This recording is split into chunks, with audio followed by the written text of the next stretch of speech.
Rwanda's president, Paul Kagame, has shed light on how Western countries are partly responsible for the recent spate of coups on the continent, as well as those that have occurred in the past.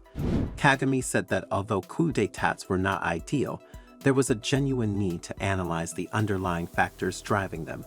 He also said that coups in Africa don't happen on their own, but have linkages to the West.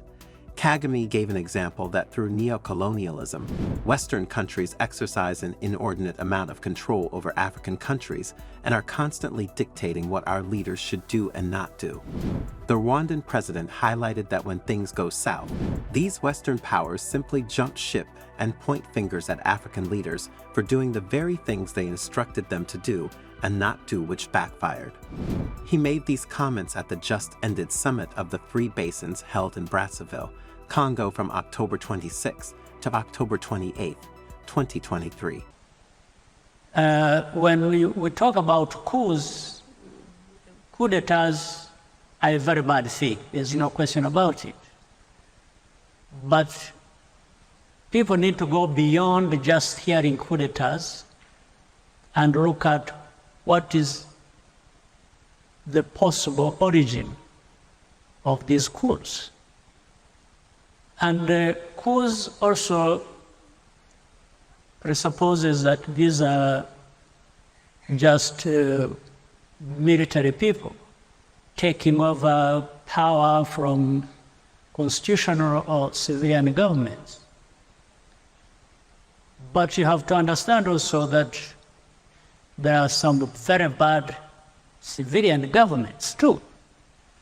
So that's one thing leads to another, and therefore in analyzing that, you want to see what is the cause of this bad thing that has happened, and then fix that.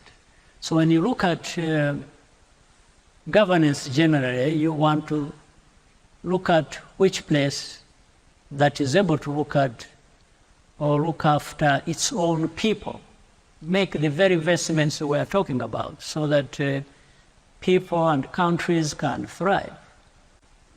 This bad governance and coups are not confined to Africa.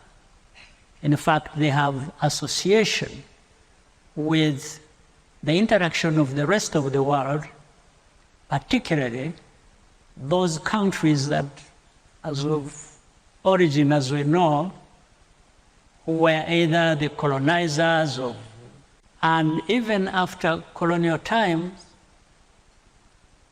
actually the sort of relationship between those who were colonized with the colonizers stayed in a different form and stayed affecting the people of the continent. One example is the incredible amount of control those people still exercise in the continent.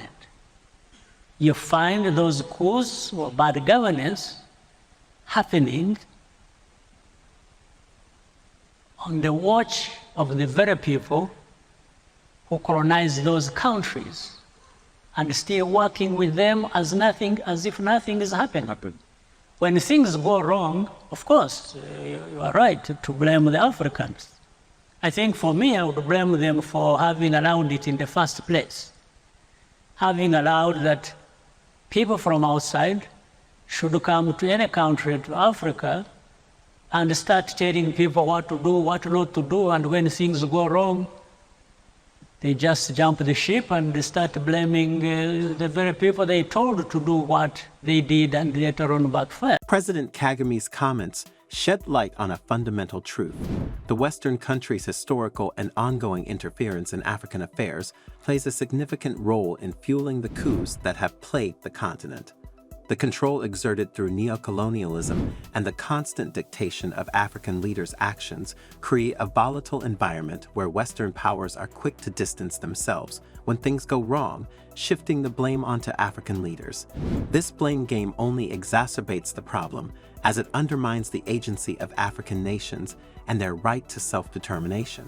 Coups in Africa are, in part, a manifestation of the frustration and desire of the masses to reclaim control from Western influence.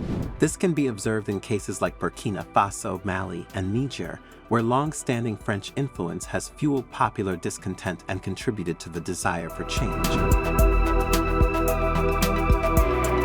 To reduce the prevalence of coups in Africa, it is crucial for the West to stop meddling in African affairs and respect the autonomy and self-determination of African nations. Allowing African countries to govern themselves according to their own needs and aspirations will lead to greater stability and prosperity on the continent. While the causes of coups are multifaceted, diminishing Western interference is a critical step toward addressing this issue and supporting Africa's journey towards self-sufficiency and democratic governance. Do you agree with Paul Kagame's explanation of how the West is responsible for coups in Africa? Let us know what you think in the comments section below, and as always, do subscribe to the New Africa channel for more interesting future videos.